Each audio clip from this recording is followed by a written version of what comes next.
ku civugo kigira giti urugendo rugana ku muco hatangujwe icese isekeza ryo kubaga abagwayi b'ingwara y'amaso bita gaharagi mu kigo Rakan umugira neza. Iki gikorwa kikaba gishigwa mu ngiro n'umugwi w'abaganga b'abahinga b'abashinwa biteze kubaga ku buntu abagwayi bagera ku 300 mu minsi 21.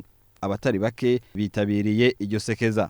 Mu gutanguza iryo sekeza userukira ubushinwa mu Burundi Zhu Kewei yagize ati ndashimira umugwi w'abaganga b'abashinwa baheruka gushika mu Burundi kugira bakore ico gikorwa kandi ndashimira abaganga b'abarundi bazokorana n'abaganga bacu ngo ntibazokora gusa kubaga amaso ahubwo bazosabikanya ubunararibonye bwabo n'abagenzi babo b'abarundi kugira ngo bongere ubuhinga mu bitaro vyo mu gihugu. Yongeye amenyesha ko ubushinwa bufise intumbero yo gukomeza gushigikira Burundi mu kubaka uburyo bugezweho mu gisata c'ubuvuzi.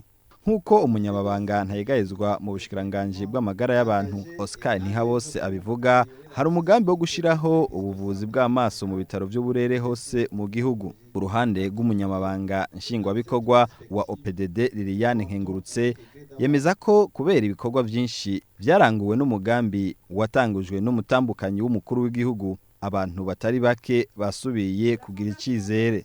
Fondation Bonne Action umugira neza wagiye ushira imbere ubuzima bw'abene igihugu kugira ishusho yakiremwa muntu ikingigwe. Bikiye rero mu bikorwa byinshi by'ico kigo Fondation Bonne Action umugira neza ngo biragaragara ko ataterambere rishoboka hatabayeho impuhwe, ukwitanga hamwe no gushikira abatishoboye. Ibirori bikaba rero byasozerewe no kugendera ikigo Rakan umugira neza aho iryo sekeza ririko rirabera.